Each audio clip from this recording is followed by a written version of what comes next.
নমস্কার, কাকু কাকিমার আটচালা থেকে আমি স্বপ্না বলছি। আজকের গল্প কথাশিল্পী শরৎচন্দ্র চট্টোপাধ্যায়ের লেখা পরেশ। পাঠে আমি স্বপ্না। মজুমদার বংশ বড় বংশ। গ্রামের মধ্যে তাহাদের ভারী সম্মান। বড় ভাই গুরুচরণ এই বাড়ির কর্তা। শুধু বাড়ির কেন, সমস্ত গ্রামের কর্তা বললেও অত্যুক্তি হয় না। বড়লোক আরও ছিল, কিন্তু এতখানি শ্রদ্ধা ও ভক্তির পাত্র শ্রীকুঞ্জপুরে আর কেহ ছিল না। জীবনে বড় চাকরি কখনো করেন নাই। গ্রাম ছাড়িয়া অন্যত্র যাইতে সম্মত হইলে হয়তো তাহা দুষ্প্রাপ্য হইত না।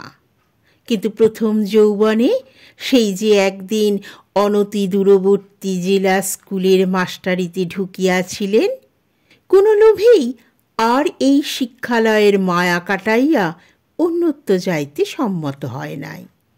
এখানে 30 টাকার বেতন 50 টাকা হইয়াছে এবং তাহারই অর্ধেক 25 টাকার পেনশনে বছর 3 হইল অবসর গ্রহণ করিয়াছেন। পৃথিবীতে আজও হয়তো টাকাটাই একমাত্র বড় পদার্থ নয়। তা না হইলে বিবাদে মেটাইতে, নালিশ সম্পত্তি করিতে, দলাদলির বিচার করিয়া দিতে তাহার আদেশই শ্রীকুঞ্জপুরের সর্বমান্য বস্তু হইয়া থাকিতে পারিত না।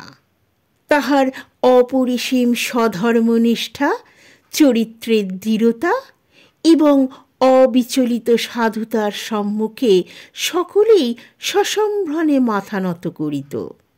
বয়স 60-এর কাছাকাছি।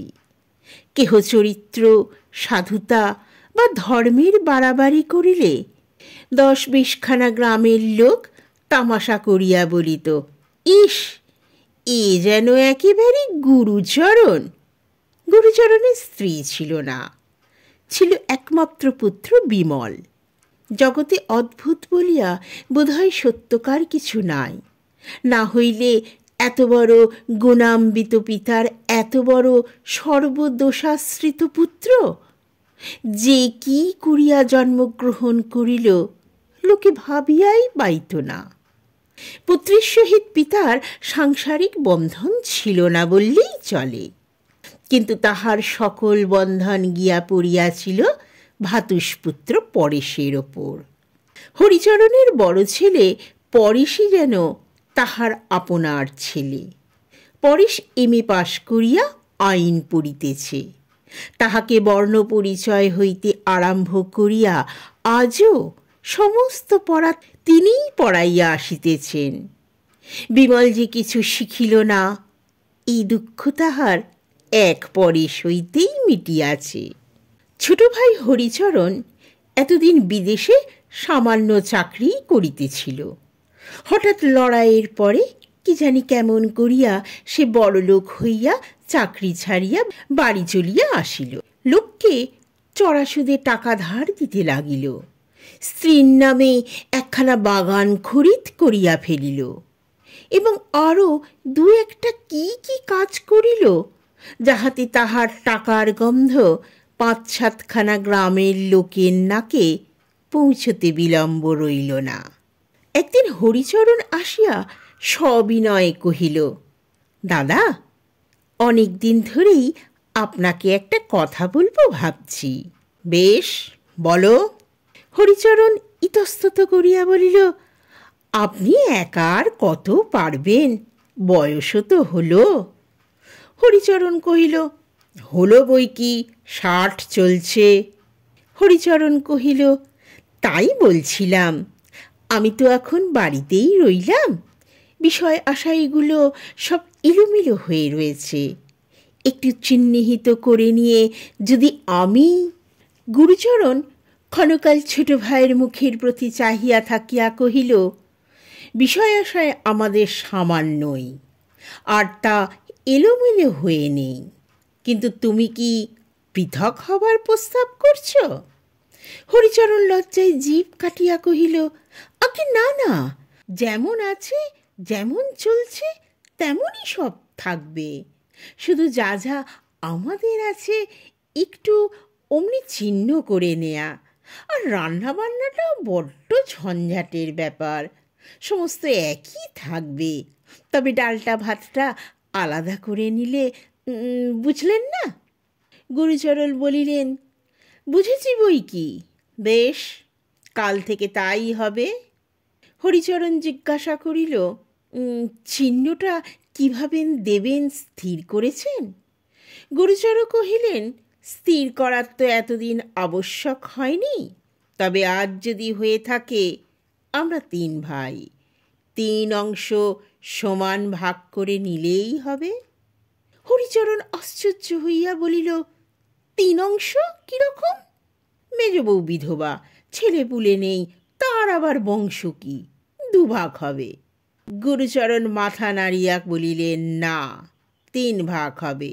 মেজবউ আমার শ্যামাচরণের বিধবা, এতদিন বেঁচে আছেন, অংশ পাবেন বই কি। হরিচরণ রুষ্ট হইল, কহিল, আইনে পেতে পারে না, শুধু খেতে পড়তে পেতে পারে।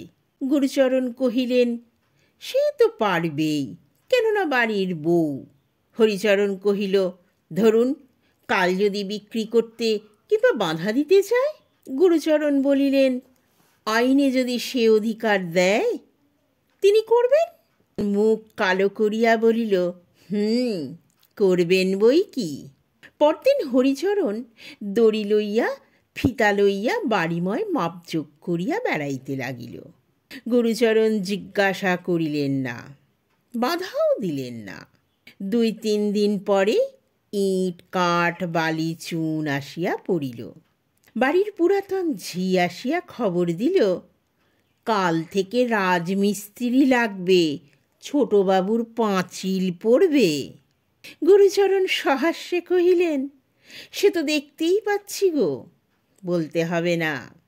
দিন 5-6 পরে একদিন সন্ধ্যার পরে দ্বারের বাইরে পদশব্দ শুনিয়া গুরুচরণ মুখ বাড়াইয়া দেখিয়া জিজ্ঞাসা করিলেন, পঞ্চুর মা? কি গা? পঞ্চুর মা বহুদিনের দাসী। সে ইঙ্গিতে দেখাইয়া বলিল, মেজবউ দাঁড়িয়ে আছে বড়বাবু। বড়বউয়ের মৃত্যুর পর হইতে বিধবা ভাতৃবধূই এই সংসারের গৃহিণী। তিনি অন্তরাল হইতে ভাসুরের সহিত কথা কহিতেন। মৃদুকণ্ঠে কহিলেন, শ্বশুরের ভিটিতে কি আমার কোনো দাবি নেই যে ছোট বউরা আমাকে অহরহ গালমন্দ করছে? গুরুচরণ কহিলেন, আছে বলকি, যেমন তাদের আছে ঠিক তোমারও তেমনই আছে।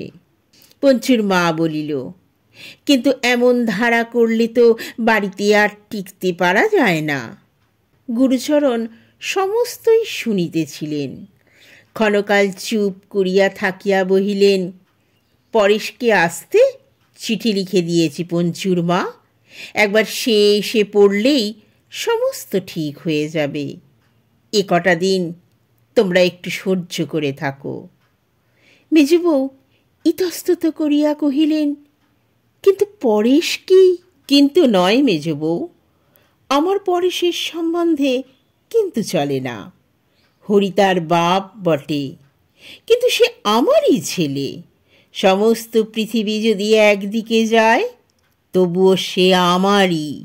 তার জ্যাঠামশাই যে কখনো অন্যায় করে না, এ যদি সে না বোঝে, তো বৃথাই এতদিন পরের ছেলেকে বুকে দিয়ে মানুষ করে এলাম।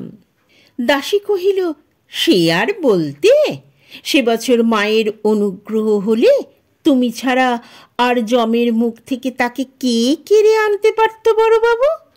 তখন কোথায় বা ছোটবাবু, আর কোথায় তার সৎ মা? ভয়ে একবার দেখতে পর্যন্ত এলো না।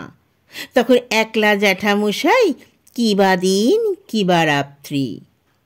মেজবউ বলিলেন, পরেশ নিজের মা বেঁচে থাকলেও হয়তো এতখানি করতে পারতেন না। গুরুচরণ কুণ্ঠিত হইয়া উঠিলেন, কহিলেন, থাক মা, ওসব আলোচনা।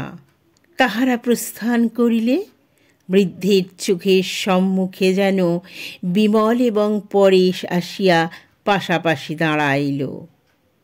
জানালার বাহিরে অন্ধকার আকাশের প্রতি চাহিয়া আকস্মাৎ মুখ দিয়া দীর্ঘ নিঃশ্বাস পড়িল।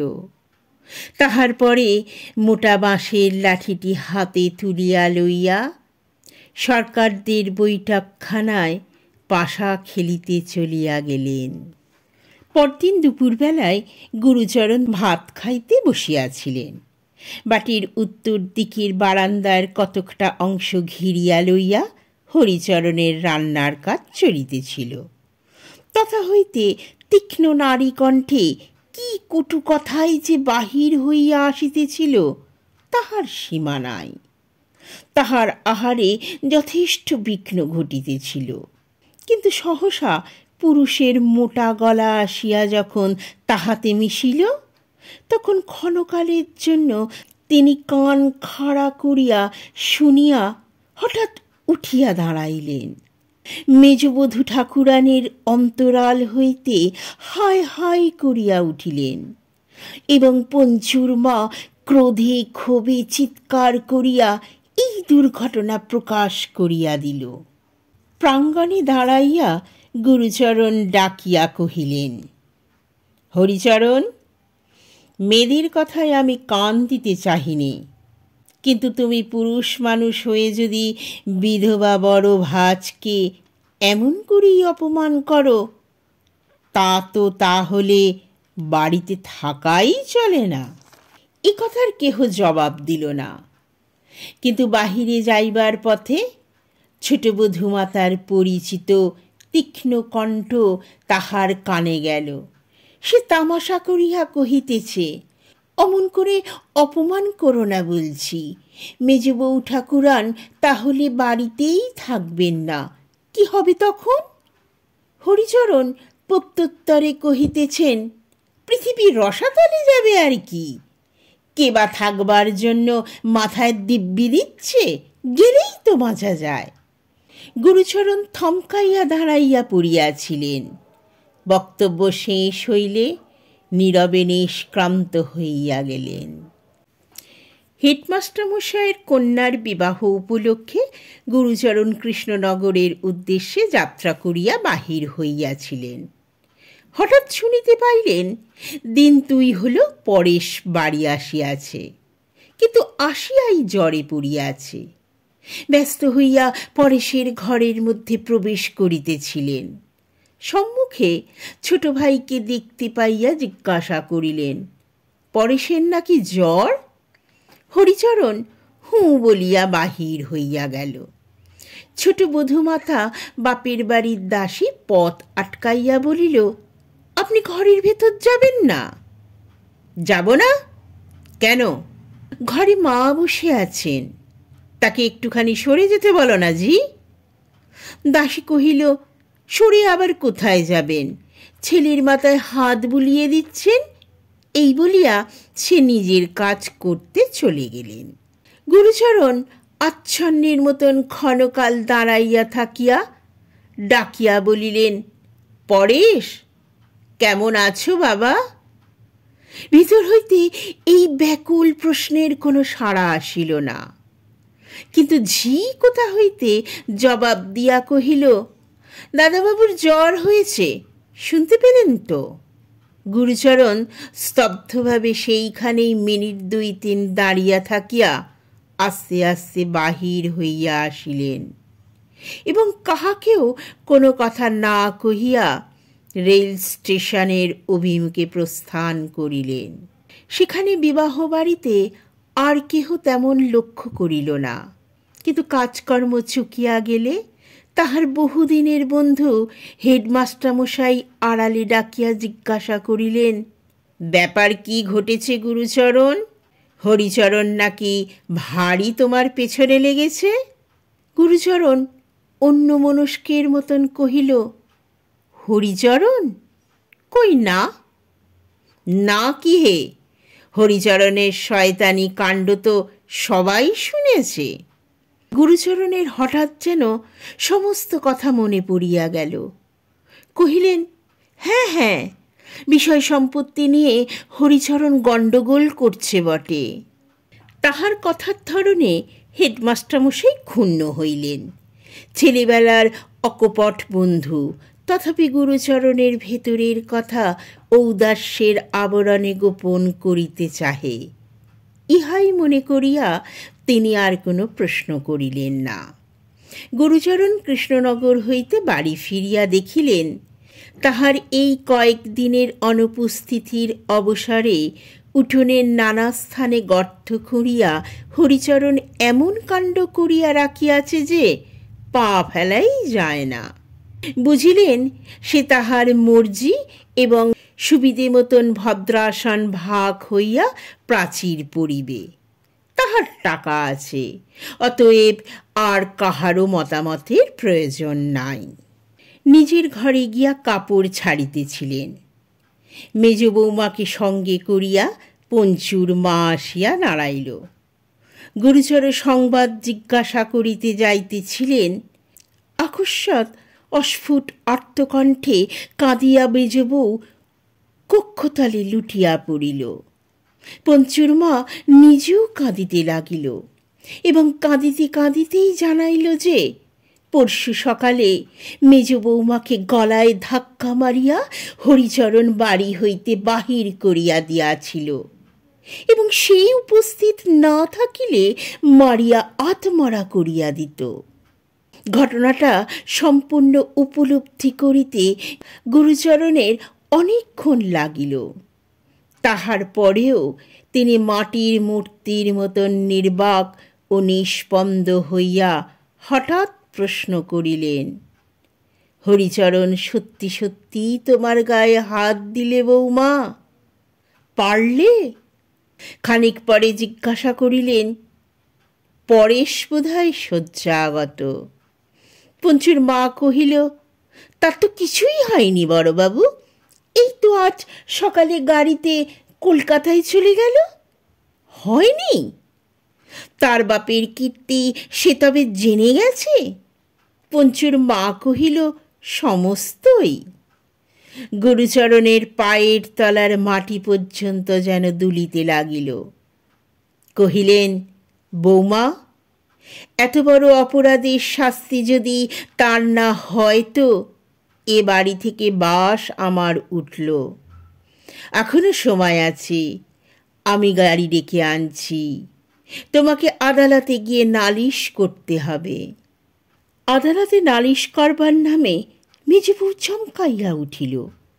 গুরুচরণ বলিলেন, গৃহস্থের বৌঝির পক্ষে কাজ সম্মানের নয় সে আমি জানি, কিন্তু এত বড় অপরাধ যদি মুখ বুজে সহ্য করো মা, ভগবান তোমার প্রতি নারাজ হবেন।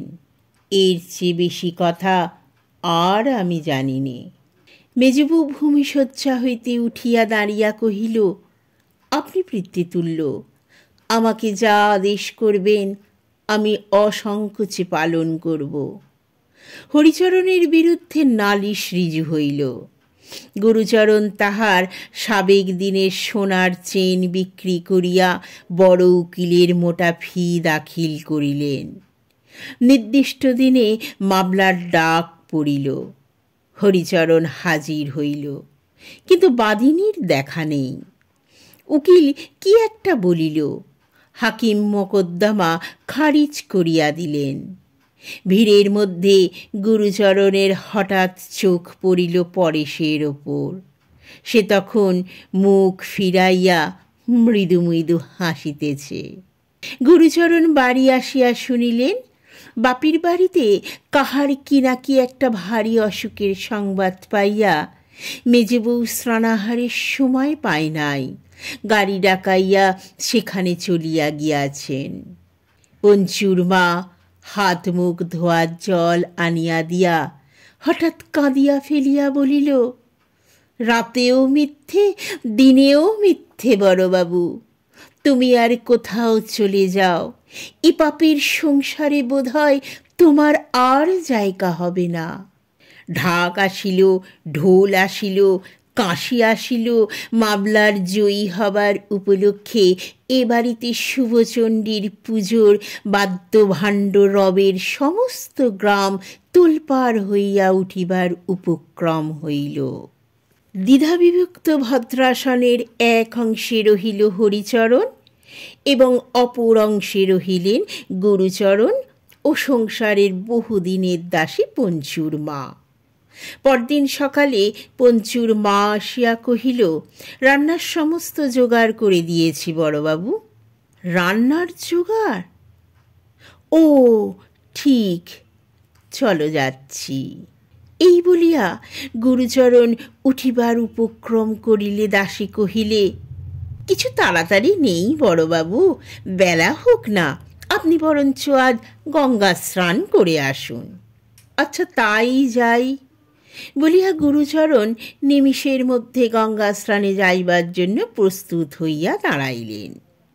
তাহার কাজ বা কথার মধ্যে অসঙ্গতি কিছুই ছিল না, তবুও পঞ্চুর মার কেমন যেন ভারী খারাপ ঠেকিল। তাহার কেবলই মনে হইতে লাগিল, এই যেন সে বড়বাবু নয়।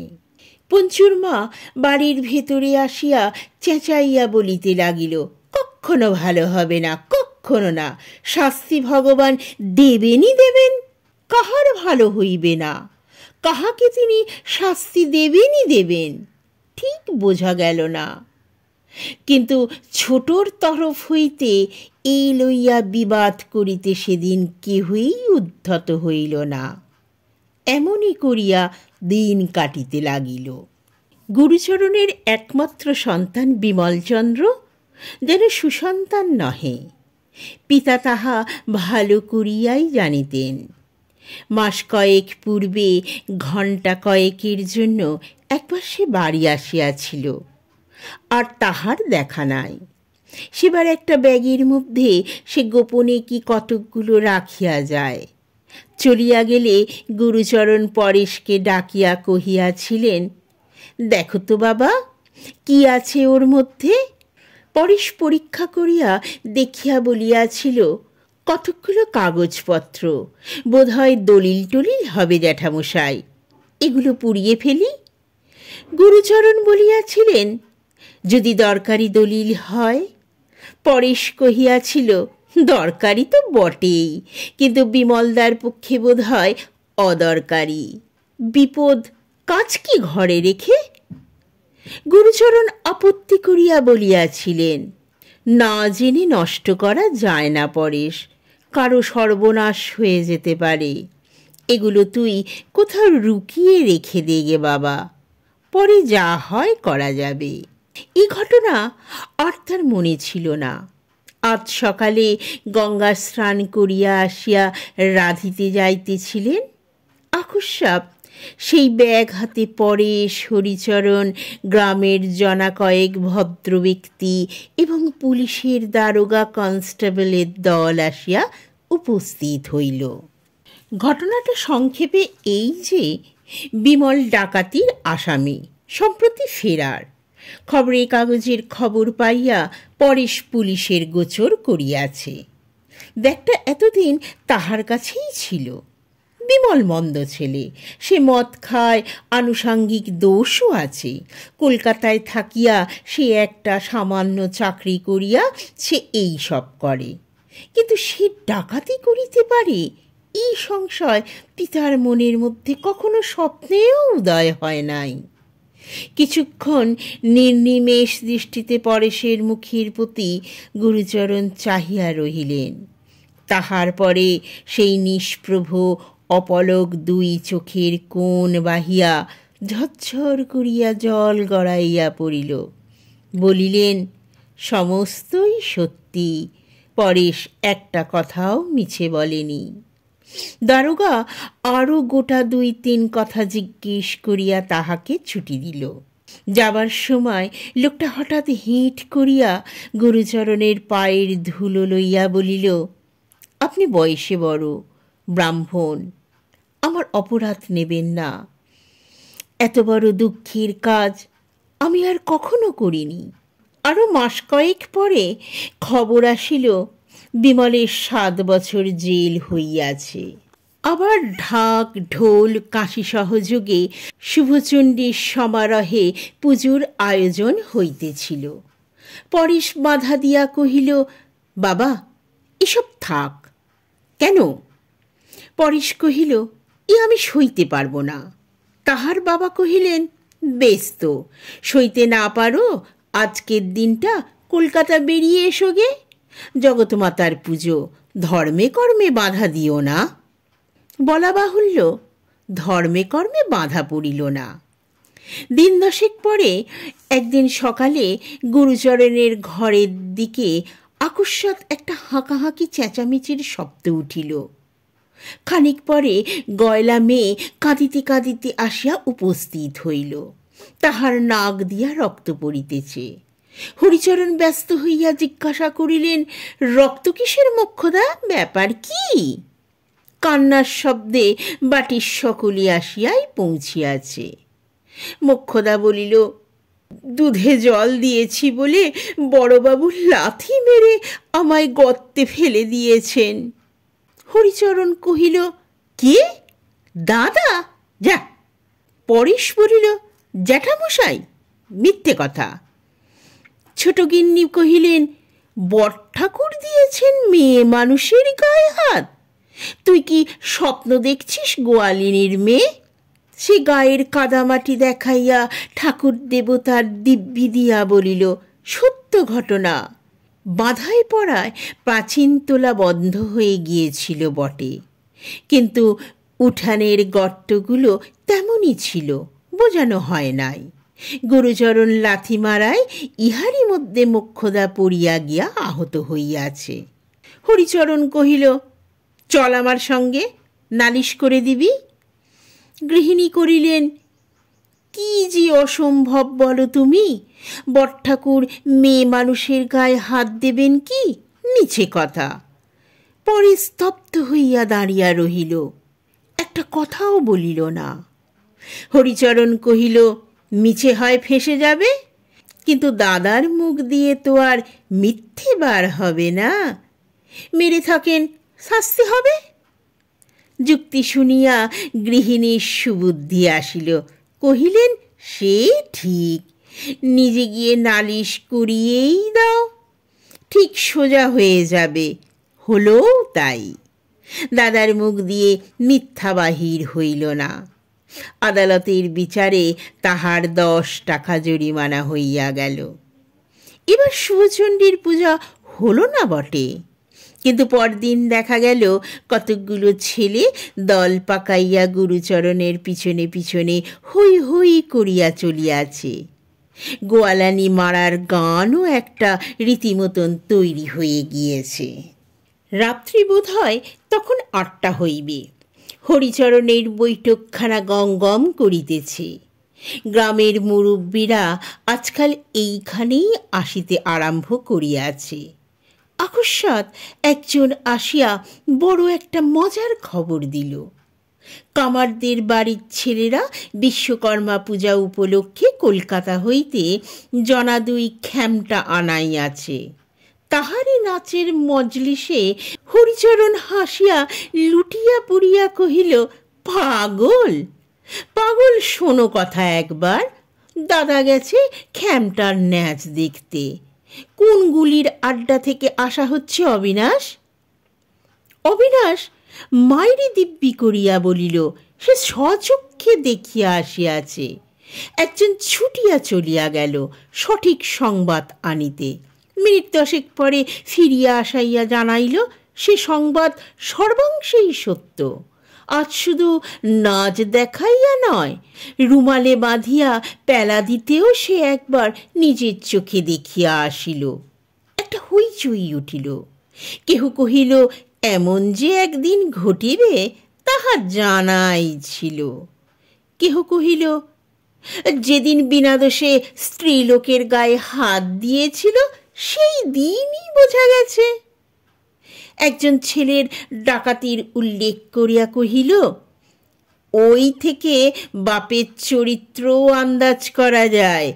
এমন কত কি। আজ কথা কহিল না শুধু হরিচরণ। সে অন্যমনস্কের মতন চুপ করিয়া বসিয়া রহিল। তাহার কেমন যেন আজ ছেলেবেলার কথা মনে হইতে লাগিল। এ কি তাহার বর্দা? এ কি গুরুচরণ মজুমদার? রাত্রি বোধ হয় তৃতীয় প্রহর, কিন্তু নাচ শেষ হইতে তখনও বিলম্ব আছে। বিশ্বকর্মার পুজো সকালেই শেষ হইয়াছে, কিন্তু তাহারই জেট টানিয়া ভক্তের দল মদ খাইয়া মাংস খাইয়া খ্যামটা নাচাইয়া একটা দক্ষযজ্ঞের সমাপ্তি করিতেছে। অধিকাংশরই কাণ্ডজ্ঞান বোধ হয় আর নাই। আর তাহারই মাঝখানে বসিয়া স্মিত মুখে বৃদ্ধ গুরুচরণ। কে একজন চাদরে মুখ ঢাকিয়া ধীরে ধীরে তাহার পিঠের উপর হাত রাখিতেই তিনি চমকাইয়া ফিরিয়া চাহিয়া কহিলেন, কে? লোকটি কহিল, আমি পরেশ, জ্যাঠামশাই, বাড়ি চলুন। গুরুচরণ দ্বিরুক্তি করলেন না, বলিলেন, বাড়ি? চলো। উৎসব মঞ্চের একটা ক্ষীণ আলোক রাস্তায় আসিয়া পড়িয়াছিল। সেইখানে আসিয়া পরেশ এক দৃষ্টে গুরুচরণের মুখের দিকে চাহিয়া রহিল। চোখে সে জ্যোতি নাই, মুখে সে তেজ নাই, সমস্ত মানুষটাই যেন ভূতাবৃষ্টের ন্যায়। এতদিন পরে তাহার চোখ দিয়া জল পড়িতে লাগিল, এবং এতদিন পরে আজ তাহার চোখে ঠেকিল, লোকের কাছে জ্যাঠামশাইয়ের জন্য লজ্জা পাইবার আর কিছু নাই। এই অর্ধ সচেতন দেহ ছাড়িয়া তিনি অন্তর্হিত হইয়া গেলেন।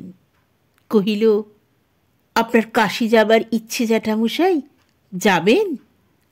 গুরুচরণ কাঙালির মতন বলিয়া উঠিল, যাব পরেশ, যাব, কিন্তু কে আমাকে নিয়ে যাবে? পরেশ কহিল, আমি নিয়ে যাব জ্যাঠামশাই। তবে চল, একবার বাড়ি থেকে জিনিসপত্র নিয়ে আসি গে। পরেশ কহিল, না জ্যাঠামশাই, ও বাড়িতে আর না, ওর কিছু আমরা চাইনি। গুরুচরণের হঠাৎ যেন হুঁশ হইল। ক্ষণকাল নীরব থাকিয়া কহিল, কিচ্ছু চাইনি? ও বাড়ির আমরা কিচ্ছুটি চাইনি? পরেশ চোখ বুজিয়া বলিল, না জ্যাঠামশাই, কিচ্ছুটি চাইনি। ওসব নেবার অনেক লোক আছে, চলুন। চল, কহিয়া গুরুচরণ পরেশের হাত ধরিলেন এবং জনহীন অন্ধকার পথ ধরিয়া উভয়ে রেলওয়ে স্টেশনের অভিমুখে অগ্রসর হইয়া গেলেন।